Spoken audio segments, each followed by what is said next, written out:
Hey, did you know that the world is in her global boiling era? Cute, right? This reservoir has completely dried up. At least 2 people have been killed in Beijing as heavy rains batter northern China. The planet's alarm bells ringing all at once. Yeah, you're right. It's not cute at all. But like what the UN Secretary General said, the era of global warming has ended. The era of global boiling has arrived.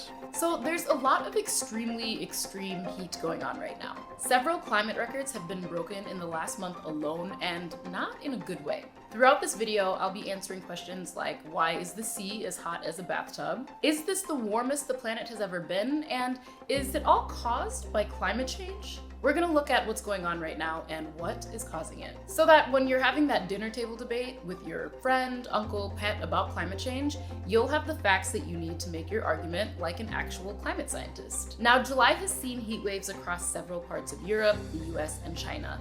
Parts of Spain reached 113 degrees Fahrenheit, Italy reached 118, and Phoenix has been hotter than 110 for almost a whole month. So what's behind the heat waves? Well, generally, during extreme weather events, climate scientists say that it's impossible to definitely say that climate change caused them while they're still happening. Scientists basically have to wait a certain amount of time, and then they can look back on the events and say that X was caused by Y, which isn't that helpful for your dinner table debate, but this is all changing. A coalition of scientists have said that July's heat waves in Europe and North America would have been virtually impossible without man-made climate change, and that the heat wave in China was made 50 times more likely by global warming. So how did they work that out? Well, the scientists compared the current weather to computer simulations of a world that might have been without climate change. Go ahead and use your imagination. From there, they worked out that climate change isn't the only cause of the heat waves.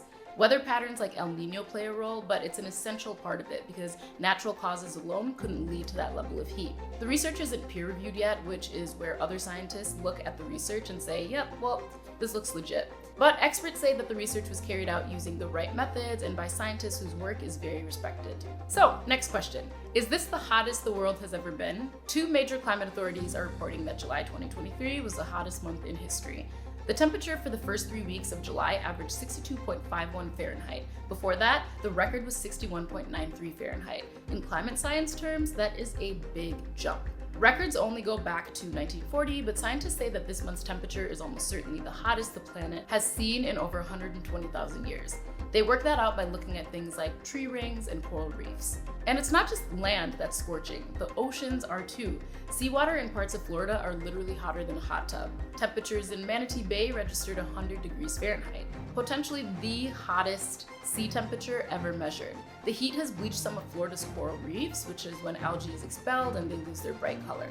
Bleaching is a seasonal thing, but normally happens at the end of August. Experts say that it's happening a lot sooner this year, which is a sign that the Earth is getting hotter in general. Ocean surface temperatures globally are the hottest on record, particularly in the North Atlantic.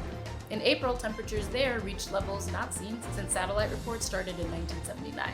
It was getting so much hotter than normal that scientists had to literally extend the y-axis on charts, so the temperatures were quite literally off the charts. Again, let's look at why this is happening. So in recent decades, oceans have been absorbing most of the additional heat created by greenhouse gas emissions. Oceans are like a sponge, stopping the atmosphere from heating up even more. So overall, yes, climate change is a big factor in rising sea temperatures. But there's also a more immediate factor. A rare weather system called the triple dip La Nina is over. The end of La Nina normally means the beginning of El Nino, which brings dry and hot weather and warmer sea temperatures. Yes, all these things are a combination of natural weather events made much, much worse by climate change, which you probably kind of already knew, but it's good to understand the science. And look, climate anxiety is real, and I know this sounds very scary, but experts say that we absolutely can reverse some of the worst effects of man-made climate change if we act fast. And humanity is definitely working on that. There's a huge push to move towards renewable energy, with governments and industries investing in new innovation.